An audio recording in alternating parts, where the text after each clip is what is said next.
Ya, sekarang siapkan bukunya tema 4. Balik tema 4. Ya, yang yuk tema 4 dibuka. Balik. Yang duduk tema 4.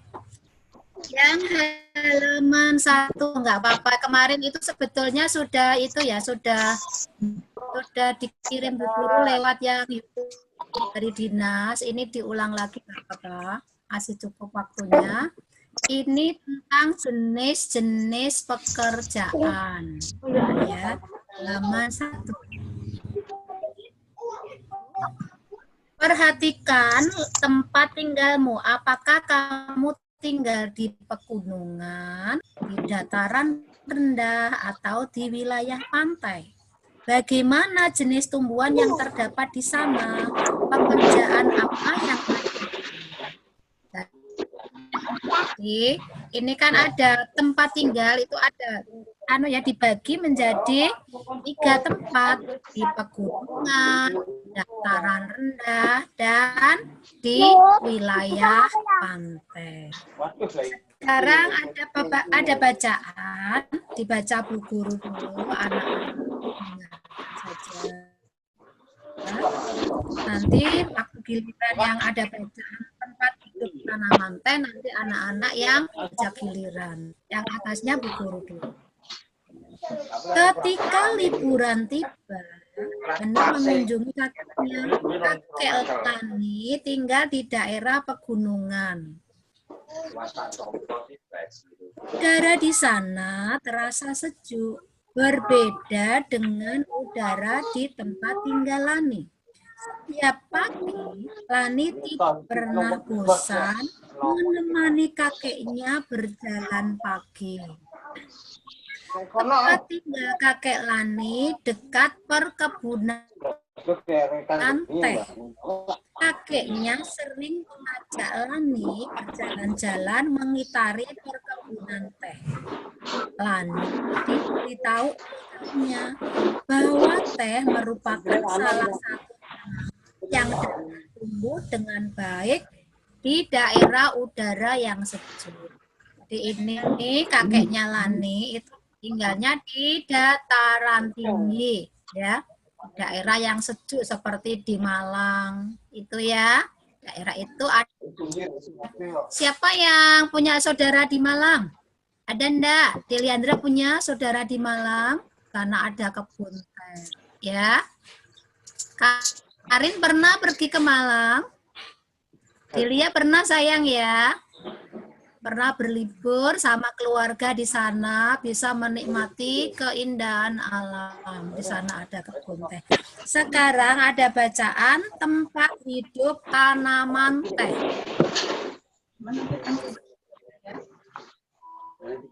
Coba dibaca, ini siapa aja tuh? Bentar ya nak ya. Ilia baca ya, baca sampai 1 paragraf aja ini. Teh merupakan tempat hidup tanaman teh. Teh merupakan minuman yang banyak dikonsumsi oleh masyarakat di berbagai belahan dunia. Di Indonesia, tanaman teh tumbuh subur di wilayah pegunungan yang berudara sejuk. Ya, sekarang baliknya Karin. Yuk, mengantar mama. Iya. Teh merupakan salah satu tanaman yang tumbuh di daerah dengan ketinggian antara 200 sampai dengan 2000 meter di atas permukaan laut. Tanaman teh dapat tumbuh dengan baik di daerah dengan suhu antara 14 sampai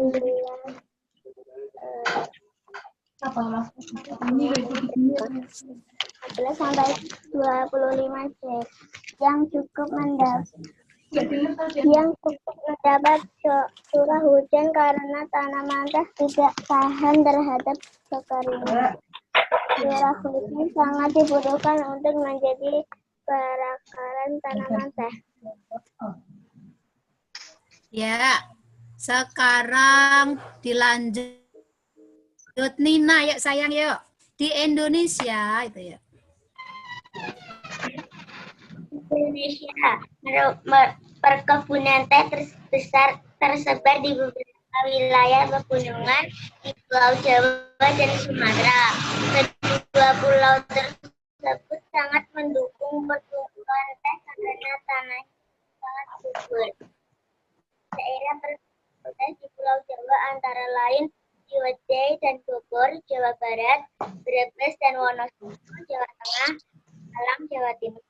Adapun perkebunan teh di Pulau Sumatera antara lain di Simalungun, Sumatera Utara dan Ya, Jambi. ngerti. Lanjut Salsabila. Yuk Salsabila. Alinea terakhir sayang. Bu, halaman Pohon berapa? teh juga berfungsi untuk Halaman 2. mencegah terjadinya erosi. Tanaman teh yang ditanam berjajar rapi dengan jarak 1 meter dapat menahan derasnya air sehingga tanah tidak terbawa air. Jadi, selain berfungsi sebagai minuman, teh juga berfungsi untuk menjaga lingkungan. Ya, jadi ini bacaan tentang tanaman teh. Perkebunan teh itu tumbuh di dataran tinggi. Ketinggiannya berapa? Antara 200 sampai 2000 meter di atas permukaan laut. Sedangkan suhunya yang dibutuhkan antara 14 sampai 25 derajat Celcius. Yang cukup curah hujan karena tanaman teh tidak tahan terhadap kekeringan. Itu sangat membutuhkan ya. Curah hujan sangat dibutuhkan untuk menjaga pekarangan tanaman teh. Sedangkan perkebunan teh tersebar di wilayah Indonesia. Ada di wilayah pegunungan, di Pulau Jawa dan di Sumatera. Di Pulau Jawa ada di Jawa Barat. Kamu garis bawahi ya. Di Ciwidey dan Bogor, itu yang di Jawa Barat. Di Jawa Tengah ada di Brebes dan Wonosobo. Sedangkan di Jawa Timur ada di Malang. Adapun perkebunan di Pulau Sumatera antara lain di Simalungun, Sumatera Utara, dan di Kerinci, Jambi. Sekarang bawahnya, selain pohon teh itu berfungsi untuk minuman, bisa dibuat minuman, tanaman teh itu juga berfungsi untuk untuk menanggulangi erosi atau pengkikisan tanah. Jadi tanaman-tanaman teh itu yang ditanam secara berjajar rapi dengan jarak 1 meter dapat mencegah atau dapat menahan derasnya aliran air. Sehingga misalnya waktu hujan deras, airnya tidak bisa langsung terkikis ke bawah. Bisa menahan ya karena ada tanaman itu, ada pohon teh bisa melindungi terkikisnya air ya, terkikisnya tanah oleh air. Jadi fungsinya ada 2, fungsi sebagai minuman, juga fungsi sebagai menjaga lingkungan untuk menanggulangi banjir. Ini mobil loh Ivan. Sekarang ini ada pertanyaannya, nanti tidak usah dikerjakan, ya, langsung dijawab secara lisan saja, ya. Ya, seperti yang sudah dijelaskan Bu Guru tadi, tanaman teh, pohon teh itu tumbuhnya di dataran tinggi, Lalu tanaman teh tersebar di Pulau Jawa dan Sumatera. Ingat-ingat ya. Yang di Jawa di mana tadi? Di Jawa Tengah, Jawa Barat, dan Jawa Timur. Sedangkan di Sumatera ada di Sumatera Utara dan Jambi. Sekarang pertanyaannya, di mana tanaman teh dapat tumbuh dengan subur? Di mana anak-anak?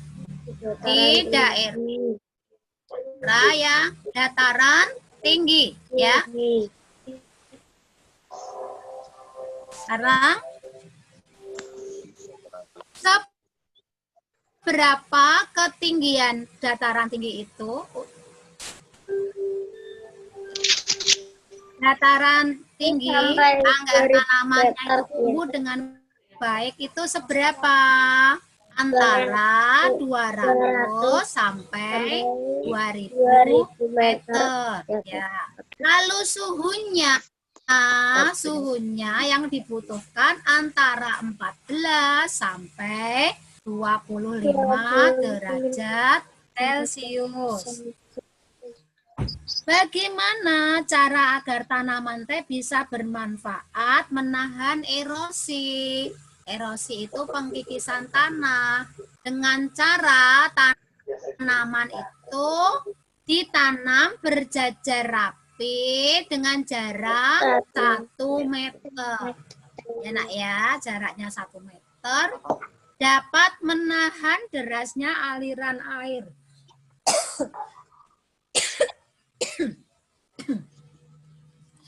Terus sekarang pertanyaan yang ketiga. Apa yang terjadi apabila tanaman teh terus-menerus dikonsumsi secara besar-besaran? Nah, itu pun akan dampaknya ya tidak baik. Ya, kan tidak boleh mengkonsumsi teh secara besar-besaran. Nanti tanaman itu akan habis ya.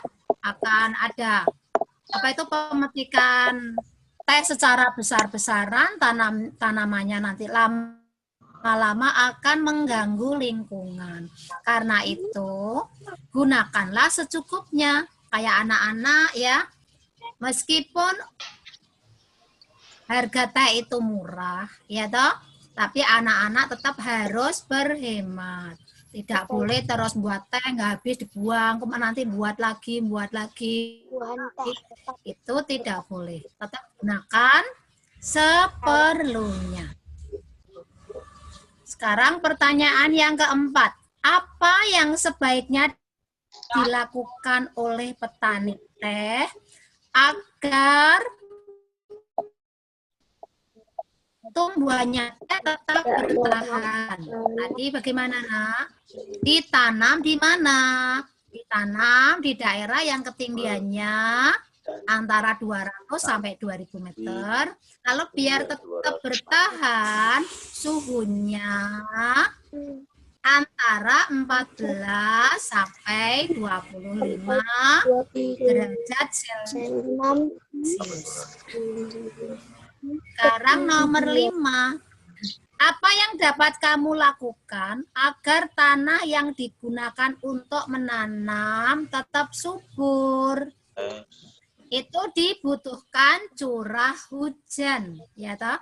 Curah hujan yang cukup. Lalu tetap diberi pupuk juga sesuai aturannya. Sekarang baliknya. Itu nanti berarti tugasmu ini suruh sampai 25 itu ya. Kamu lihat yang halaman 4. Ayo menulis. Banyak masyarakat yang menikmati teh. Akan tetapi, tahukah kamu tentang proses pembuatan teh? Jadi itu ada proses pembuatan teh. Kamu lihat pertama ada perkebunan teh dulu di situ, ya. Yang kedua, para petani memetik daun teh, diambil yang masih pucuk-pucuknya itu, yang masih muda-muda. Yang ketiga, daun tehnya diolah, ya, diolah di situ ya Pak, di pabrik ya itu. Untuk mengolah teh menjadi minuman, banyak jenis pekerjaan yang terlibat. Ada penanaman teh, pemetik teh, penggiling daun teh, dan pengemas teh. pengemas teh itu sudah dibungkus di pabrik itu nak ya. Apakah yang kamu ketahui tentang jenis pekerjaan di sekitarmu? Bandingkan temuanmu dengan informasi yang dimiliki tempat. Nanti tugasnya anak-anak, kamu bisa menulis ya jenis pekerjaan yang ada di sekitarmu. Kalau di perkotaan tidak ada perkebunan ya biasanya pekerjaannya ada yang sebagai pegawai. Ya toh? Ada yang pedagang. Nanti kamu tulis aja. Ini kamu tulis misalnya kamu nanti ngeceknya tidak usah banyak. Cukup sebelah kanan kiri rumahmu saja. Ada kan kamu punya tetangga kan? Sebelah kanan kiri rumah itu ada namanya bapak siapa, pekerjaannya apa, cukup kamu tulis gitu. Nanti hasilnya biasa difoto ya nak ya, tugasnya enggak usah banyak-banyak. Sekarang bacaan halaman 6.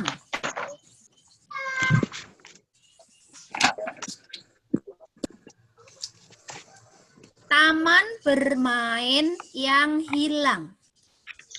Ini coba ini dibaca Bu Guru aja. Malam hari merupakan malam yang ditunggu oleh Kupi, kepiting kecil. Ia menikmati saat-saat berjalan perlahan di gundukan pasir bersama ayahnya. Mereka menanti datangnya air pasang yang akan membawa mereka ke dunia yang berbeda. Iya, Kupi selalu menanti saat-saat mereka terhempas oleh air pasang, lalu tiba di hutan bakau. Jadi ini cerita tentang kepiting ya nak ya. Nanti di sana ia pasti akan bertemu dengan teman-teman kecilnya yang lain. Upi, si udang kecil, Kuro, si kura-kura, dan teman-teman yang lebih besar seperti bangau cilik dan Momo si monyet. Di antara akar bakau mereka bisa bermain berkejar-kejaran, peta umpet atau tidur di sela akar yang melintang. Seru sekali saat itu. Jadi ini cerita tentang apa tadi? Kepiting, udang, dan si kura-kura. Mereka senang bermain di daerah sekitar bakau. Dia bisa di akar-akar bakau itu nunggu kalau ada hujan ya, ada air deras ya, dia mengikuti terhempasnya air. Dia lalu sampai hutan bakau. Ada kalanya mereka berpisah, terbawa oleh pasang surut. Kembali ke laut bebas. Ya, setelah itu kadang-kadang mereka berpisah. Setelah pasang, dia kembali ke laut bebas. Namun, suatu hari mereka bertemu lagi dan bermain bersama lagi. Suasana di hutan bakau tentu berbeda dengan suasana di laut lepas. Airnya pun berbeda. Tidak asin seperti laut, tetapi tidak juga tawar. Kupi tidak tahu apa namanya. Berbeda. Tetapi Kupi dan teman-temannya tetap bisa bermain dengan nyaman. Jadi itu kehidupan binatang ya. Seperti anak-anak. Anak-anak kalau bertemu, besok kalau udah saatnya bersekolah, waktu istirahat, anak-anak akan nyaman bermain ya. Sekarang sekolah kita sudah tambah bagus loh ya. Di sana anak-anak bisa foto, ada pemandangan sawah ya. Ya mudah-mudahan besok kalau anak-anak sudah sekolah, anak-anak bisa foto nuansa anak-anak di sawah, sawahnya menguning, ya. Anak-anak bisa megang sepeda. Kelasmu juga sudah bagus, kelas-kelas lain sudah bagus juga. Pokoknya sekarang sekolahnya jadi istimewa. Besok kalau anak-anak dah masuk, anak-anak bertambah nyaman. Dilanjutkan Bu Guru. Malam itu di pesisir pantai, Kupi bertanya pada ayahnya, "Ayah, mengapa kita tidak lagi pernah bisa bertemu dengan Bango Putih, teman ayah?" Jadi Kupi bertanya, dia kok nggak pernah bertemu dengan Bango Putih? "Aku juga sudah rindu bertemu dengan sahabat-sahabat kecilku. Aku sudah lama sekali tidak bertemu dengan Upi, Kuro, Bango Cilik, dan Momo. Mengapa sekarang susah sekali kita bertemu dengan mereka ya?" Jadi, itu Kupi bertanya pada ayahnya, kangen nuansa yang biasa dilakukan mereka, bermain-main di tanaman bakau, di akar-akar bakau. Tentunya anak juga kangen ya, anak-anak juga kangen kepada teman-temannya. Tapi kamu masih beruntung, kamu masih bisa melihat temanmu lewat pembelajaran, ya. Walaupun lihat foto-fotonya kan kamu tetap ayam, kamu tetap bisa bicara. Kita masih bersyukur, selalu bersyukur kepada Allah. Sambil berjalan pelan di gundukan pasir, ayah Kupi menjelaskan perlahan. "Kupi, sayang sekali hutan bakau tempatmu bermain sudah rusak." Oh, ternyata tempat bermain Kupi dan kawan-kawannya itu sudah rusak hutan bakaunya. Ayah dengar dari paman nelayan, ya, manusia di pesisir pantai sana ingin membuat bangunan-bangunan yang tinggi menjulang. Jadi Kupi itu, ayah Kupi dengar di pesisir pantai tadinya hutan-hutan bakau dibangun gedung-gedung tinggi, sehingga hutan-hutannya bakau sudah hilang. Binatang-binatang kecil itu ingin bertemu temannya sudah tidak bisa lagi. Mereka butuh lahan yang luas. Mereka menebang habis hutan bakau. Jadi hutan bakaunya ditebang oleh manusia. Mereka membangun gedung tinggi menjulang ke langit di atas taman bermainmu itu. Jadi tempat taman bermainnya Kupi dan kawan-kawannya dibuat gedung. Ayah menjelaskan perlahan. Sesungguhnya ia tidak ingin Kupi sedih. Ya, ayahnya nggak tega kalau lihat anaknya sedih. Tetapi bagaimana lagi? Ayah tidak ingin Kupi terus bertanya-tanya terus ya, tanpa kepastian. Akhirnya papahnya, ayahnya Kupi menjelaskan kalau tempat bermainnya sudah nggak ada. Kupi tertunduk sedih. Pupus sudah harapannya bertemu lagi dengan sahabat-sahabat kecilnya. Ya toh, jadi Kupi sangat sedih karena apa? Tempat bermainnya sudah nggak ada. Lalu Kupi bertanya, "Mengapa manusia begitu jahat, Ayah? Mengapa manusia tidak memikirkan kita, makhluk kecil di pesisir pantai? Mengapa manusia hanya memikirkan dirinya sendiri?" Kupi meratap pelan namun penuh marah. Jadi Kupi si kecil itu sedih sambil marah, ya toh? Karena tempat bermainnya sudah jadi gedung.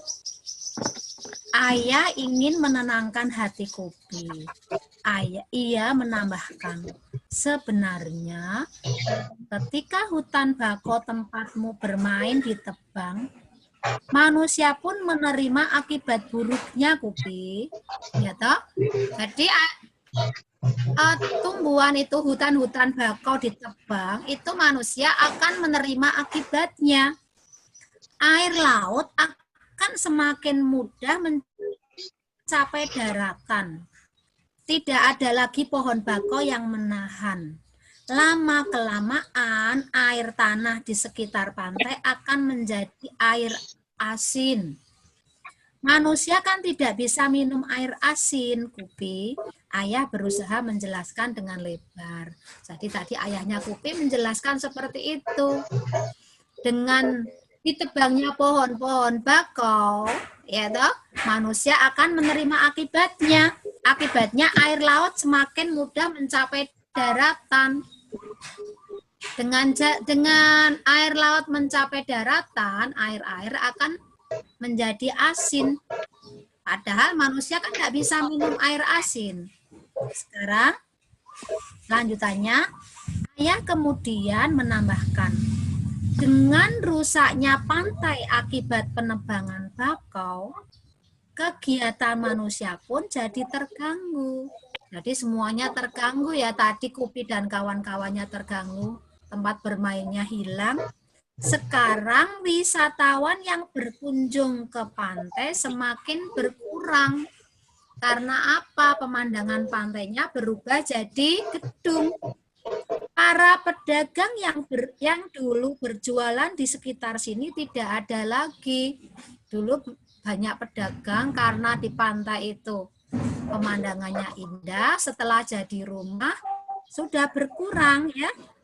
Pemandu wisata yang biasa menjelaskan tentang keindahan pantai dan hijaunya bakau pun jarang terlihat.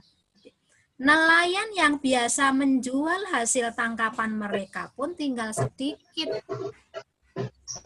Kupi tidak terhibur oleh penjelasan ayah. Jadi ayahnya tadi menjelaskan kepada Kupi, tujuannya biar Kupi nggak sedih, ya toh? Tapi Kupi tetap tidak terhibur. Pikirannya, biarkan saja manusia menerima akibat dari perbuatannya sendiri. Itu bahasa binatang ya, Kupinya marah. Manusia memang sering tidak bijak.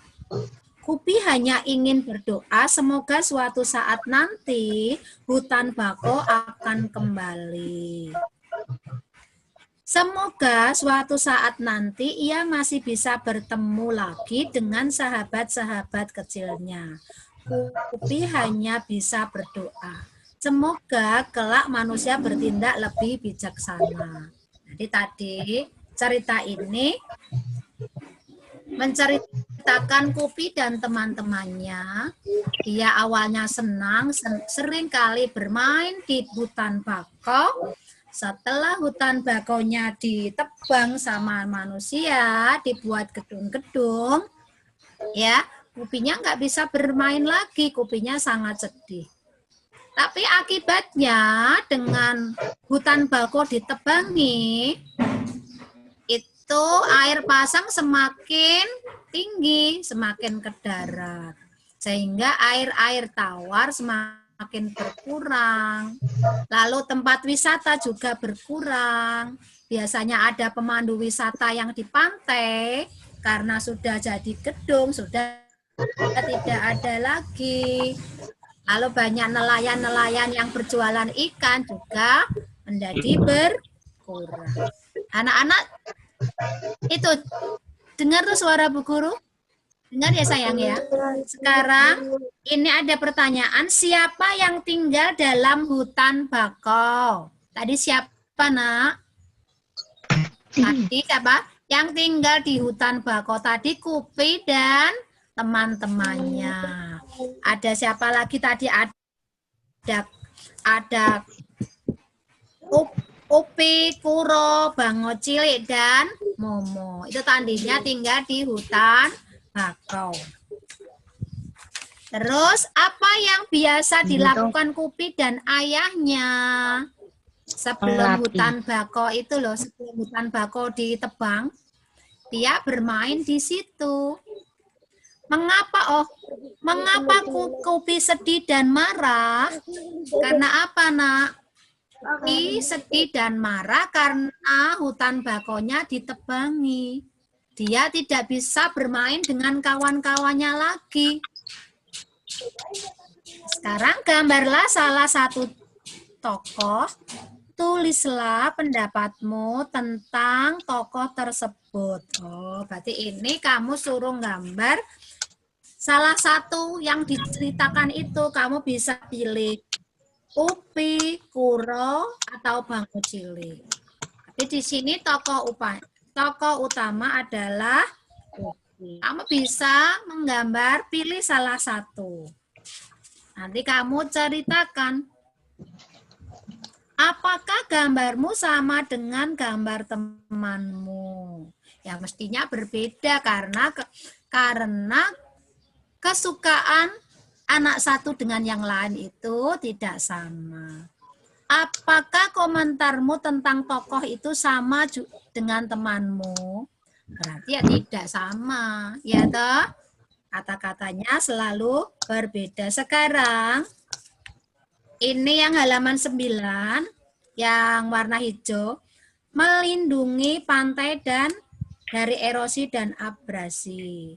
Itu adanya bakau di pesisir pantai, hutan bakau. Di pesisir pantai itu sangat bermanfaat untuk menjaga agar garis pantai tetap stabil dan tidak terkikis oleh terpaan ombak. Bila ada ombak besar, di pinggir pantai ada hutan bakau, maka air-airnya itu akan meresap ke pohon-pohon itu. Sehingga air-air yang pasir-pasir yang dalam di pinggir pantai tidak terkikis oleh air. Lalu yang kedua, menahan rembesan air laut ke darat. Dengan jalan ditanami ada hutan bakau, air lautnya akan tertahan oleh tanaman bakau. Jadi nanti di airnya yang tawar tidak semakin sedikit. Lalu yang nomor 3, sebagai perangkap zat-zat pencemar dan limbah industri. Jadi tanaman bakau itu untuk menyaring udara ya, untuk menyaring pencemaran limbah. Biasanya yang pabrik-pabrik itu buang limbahnya di laut. Itu bila ada pohon-pohon, hutan bakau akan menyaring. Selain dapat menjaga daratan, bakau juga memiliki peran penting dalam mengurangi polutan di air laut. Ya. Lalu yang keempat, yang nomor 10, halaman 10, menciptakan udara pesisir yang bersih dan segar. Jadi bila di pantai itu masih ada hutan-hutan bakonya, udaranya tetap bersih dan segar karena disaring oleh hutan bakau. Daun bakau dapat menyerap gas karbon dioksida. Itu yang racunnya itu ya. Dan melepaskan oksigen ke lingkungan. Dengan demikian, udara di sekitar pantai tetap bersih dan segar. Nah, yang nomor 5, menjadi habitat alami berbagai biota darat dan laut. Kelestarian hewan laut dan darat seperti udang, kepiting, berbagai jenis ikan, burung, monyet, serta biawak terjaga. Seperti ceritanya Kupi dan teman-temannya tadi. Bila hutan bakaunya tetap dilindungi, ya, binatang-binatang itu tetap terjaga. Nomor 6, mengurangi dampak bencana akibat gelombang laut seperti badai dan gelombang pasang, ya. Anak-anak seringkali melihat berita ada gelombang tsunami, itu gelombang laut yang sangat besar, gitu ya. Nah, bila ada Kenapa itu hutan bakonya tidak ditebangi? Itu fungsinya untuk mengurangi dampaknya itu. Bila ada gelombang tsunami, gelombang laut yang sangat tinggi, yang sangat besar, itu akan dihalangi oleh hutan-hutan bakau itu. Makanya kita harus selalu menjaga kelestarian alam.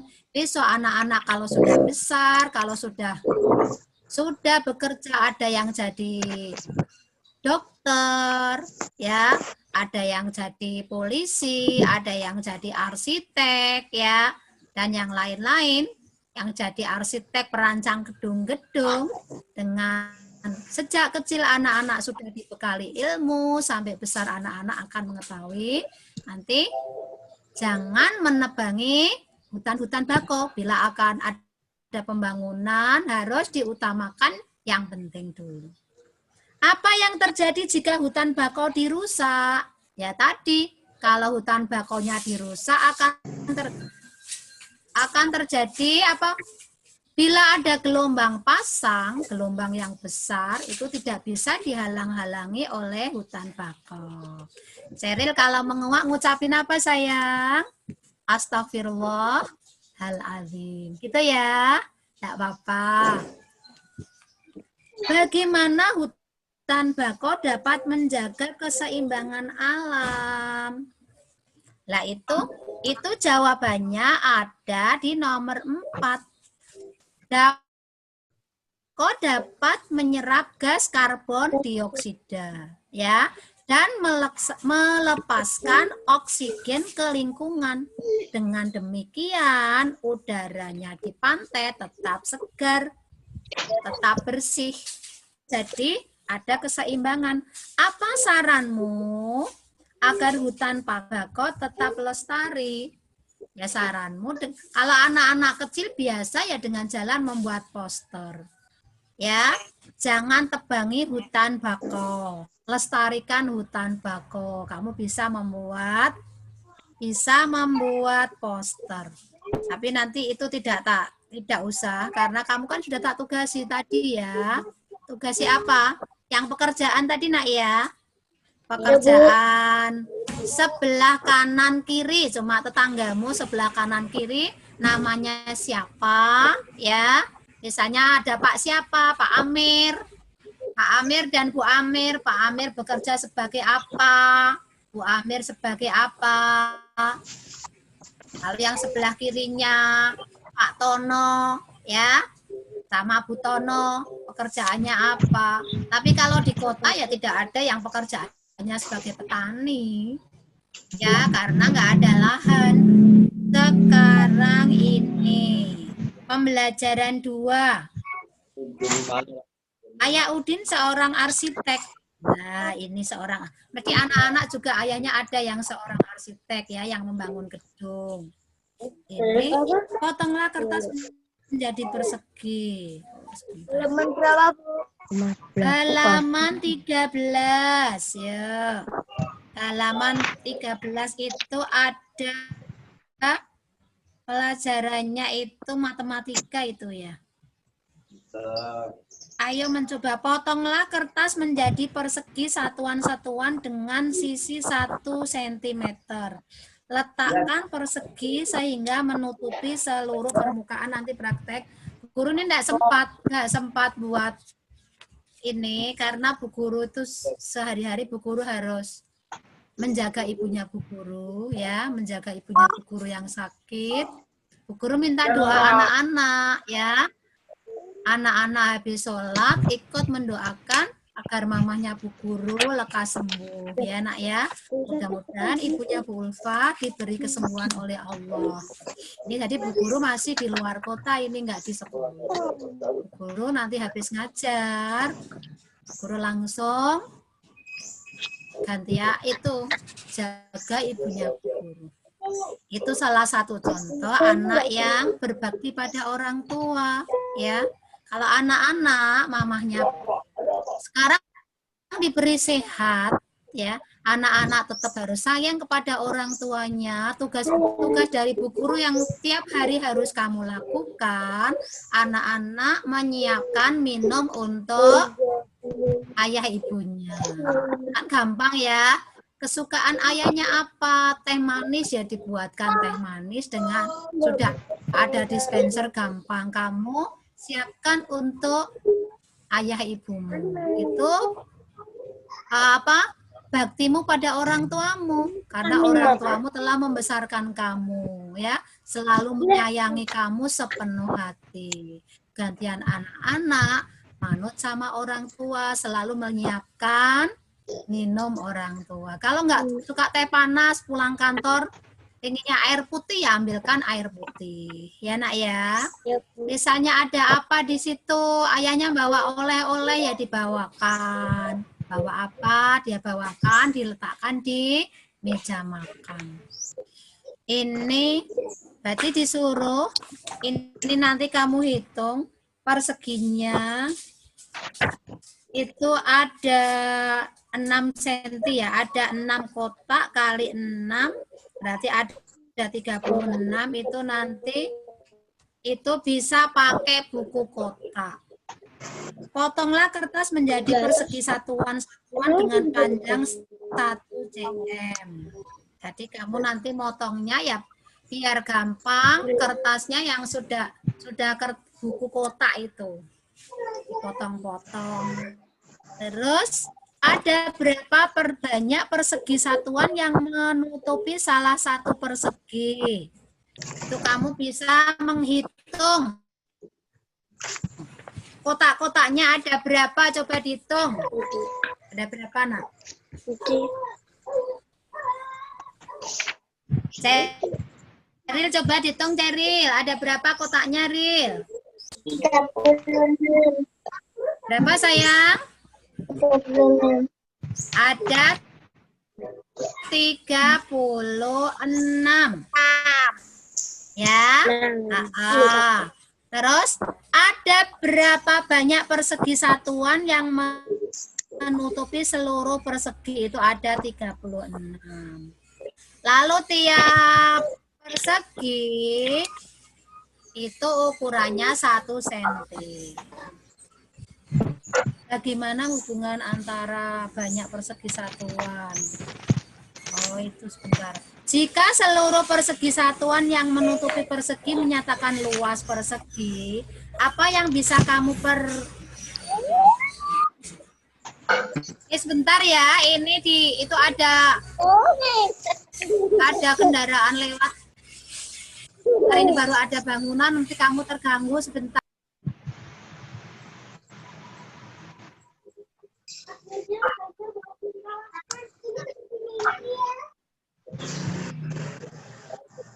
Itu ada mesin pembangunan lewat, sebentar nak ya, karena ini Bu Guru ada ajarnya di luar, biar lewat dulu.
Ya, saya ulangi, ini sudah suara berisiknya udah hilang.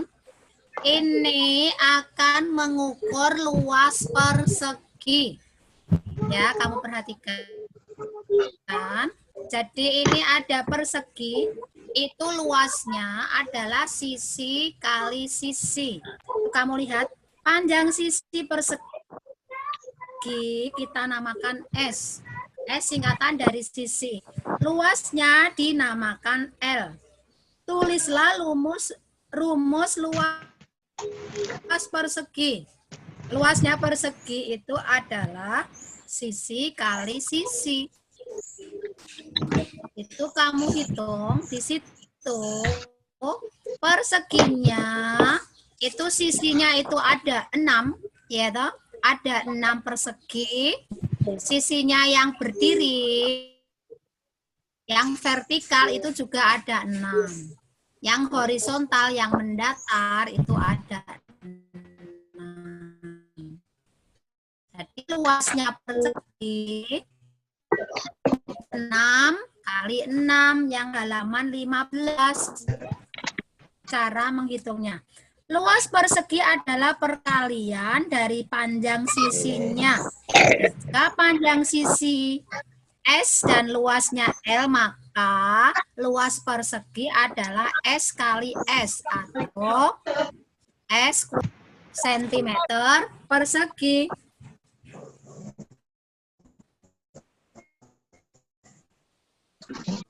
Sebuah persegi mempunyai sisi 6. Itu yang bawahnya ya.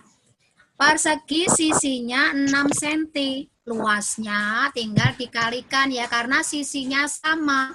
Kalau persegi itu sisinya 6 cm ya.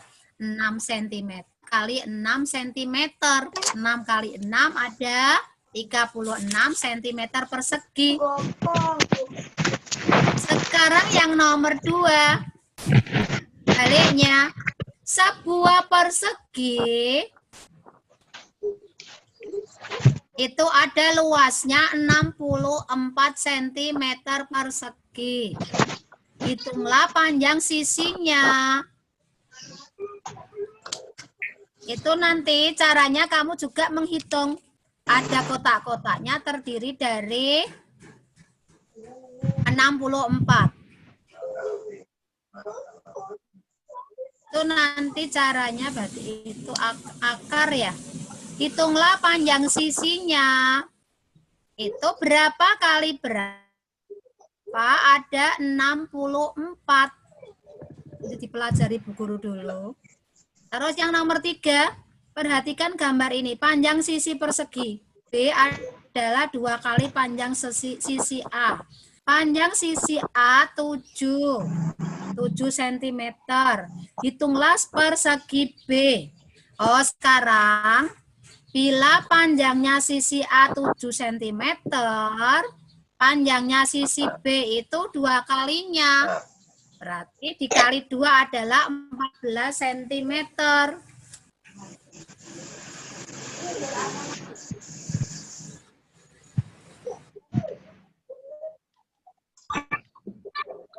Hitunglah luas persegi panjang sisi A 7 cm. Hitunglah luas persegi B. Berarti itu 14 kali 14. Anak-anak tetap tiap hari ya, meskipun nggak ditugasi Bu Guru, anak-anak selalu menghafalkan perkalian. Biar anak-anak mudah dalam itu ya nak ya. Lalu menghafalkan pembagian juga. Biar anak-anak mudah mengerjakannya. Tapi berarti kalau sisinya 14, berarti 14 di 14. Kamu coba kamu hitung ada berapa?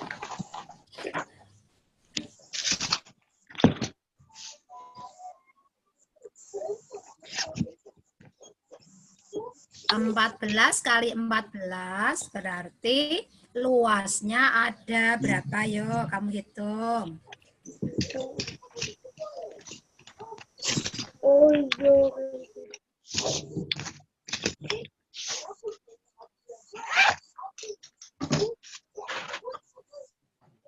Siapa yang sudah menemukan? 14 kali 14.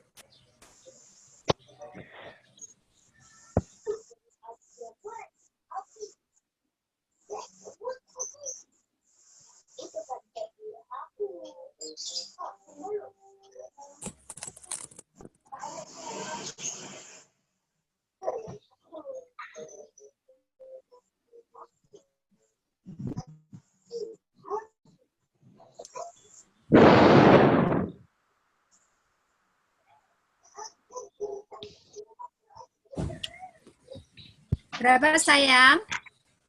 Ada 164. Sekarang yang tugasnya nomor 4. Pak Budi mempunyai tanah berbentuk persegi. Tanah Pak Budi adalah 40 meter. Pak Budi ingin menjual tanahnya. Ini persegi. Panjangnya 40 meter. Kalau luasnya, berarti kalau persegi berarti 40 kali 40. Ya, nanti kamu hitung. Bisa yang soal nomor 4, 5, dan 6. Itu tugasmu ya nak ya. Aku mau foto kembali Pak. Foto itu.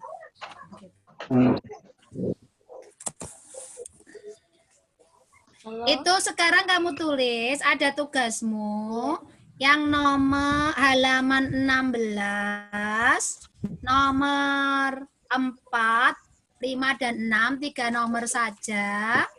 3 nomor kamu kerjakan ya nak ya. 3 nomor kamu kerjakan. Kamu tulis dulu nanti dikerjakan di buku latihan matematika. Ya.